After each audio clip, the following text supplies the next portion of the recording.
Bem, esta foi a primeira semana de trabalho do Legislativo na prática. Lula cobrou agilidade dos aliados na aprovação de temas considerados urgentes pelo governo. Vamos falar sobre isso com o cientista político Rafael Cortes, nosso parceiro aqui de CNN. Cortes, uma boa noite, obrigada por estar conosco. Boa noite, Carol, boa noite a todo mundo que está ouvindo a CNN. É um prazer estar conversando mais uma vez com vocês.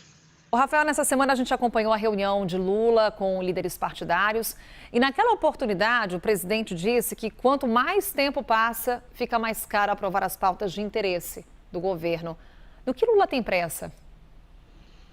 Olha, não parece ter muita pressa, viu, Carol? Pelo menos essa pressa fica mais na retórica, né? E eu digo isso porque uma parte importante da agenda do governo ainda não foi enviada ao Legislativo, né? Especialmente a nova regra fiscal, que foi sinalizada aí como um dos pontos principais da agenda de 2023, pelo menos nesse início de semestre. Mas se a gente adiciona a esse exemplo também a questão da reforma tributária, que ainda vai passar por um longo período até se decidir qual texto vai a voto. Então, quando a gente pega o discurso não só do presidente, mas de outros membros da sua equipe econômica e mesmo da equipe política, dá para notar muita ambição em termos de mudanças, né? A gente está fazendo debates que vão desde a potencial mudança na regra da inflação, né? Na meta do regime de metas, até mudanças em relação a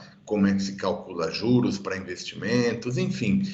Mas muito desses sinais do governo ficam só nos sinais, ainda a gente não tem os principais projetos concretos. Só tem as MPs do início de governo, mas além disso, a gente está esperando para ver quando é que o governo de fato vai enviar e vai testar sua base aliada no Congresso.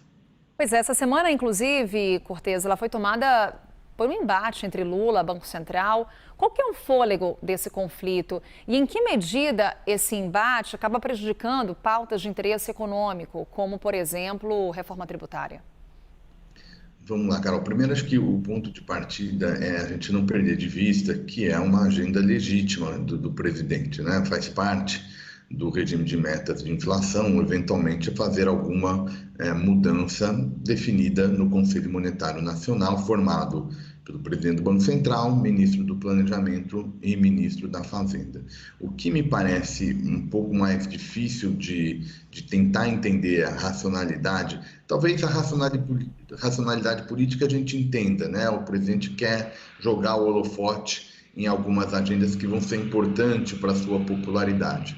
Agora, a gente não pode deixar de ter em mente que, eventualmente, a maneira como essa agenda é implementada pode ser definidora se vai trazer o resultado esperado para o governo ou não.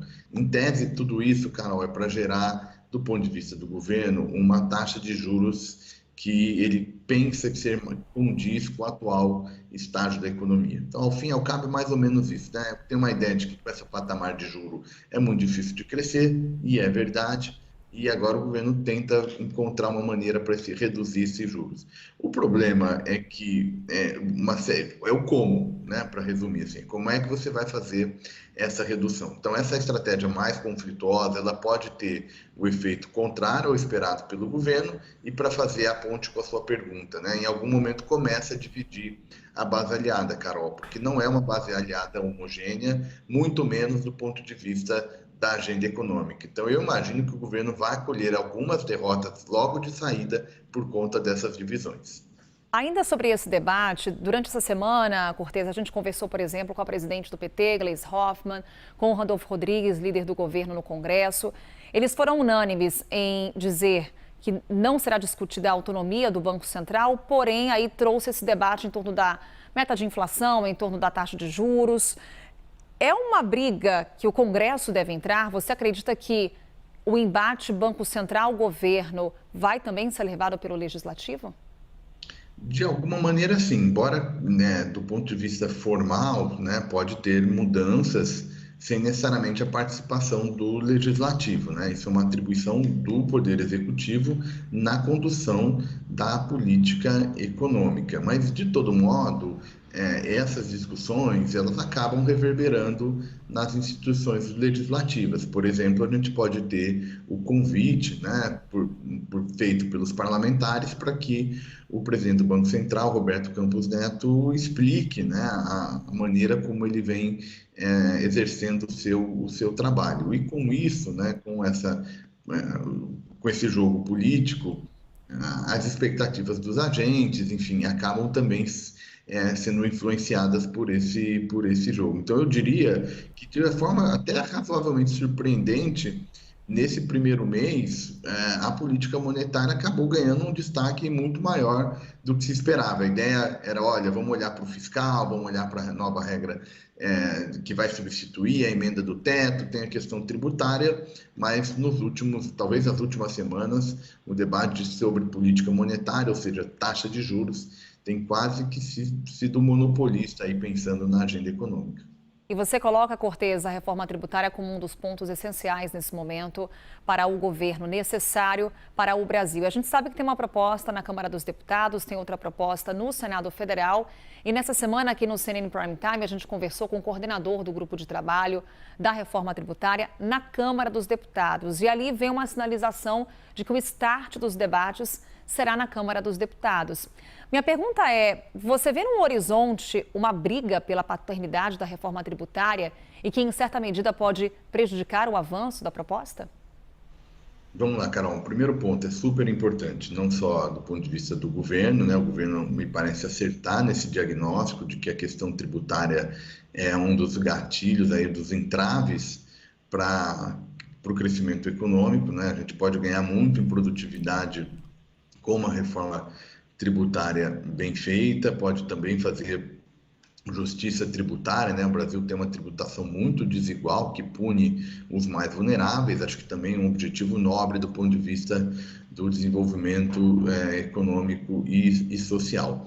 Agora, essa importância toda, né, que de fato acho que poucas pessoas vão discordar dessa avaliação, o problema é na hora de fazer a aprovação política, né? E como você mencionou, tem alguma chance de que eventualmente uma reforma que mexe com muitos interesses, mexe com os grandes grupos econômicos, mexe com a questão federativa, porque a reforma da tributação no consumo afeta diretamente estados e municípios, então o jogo político é muito forte, mas por sorte do governo, não sorte, né, por escolha política, um dos membros da Fazenda, o Benar Api, é talvez aquele que tenha mais conhecimento aí do estado da arte sobre essa discussão, então tem chance de ser um projeto muito bem desenhado e aí a questão da aprovação vai depender da qualidade das lideranças governistas.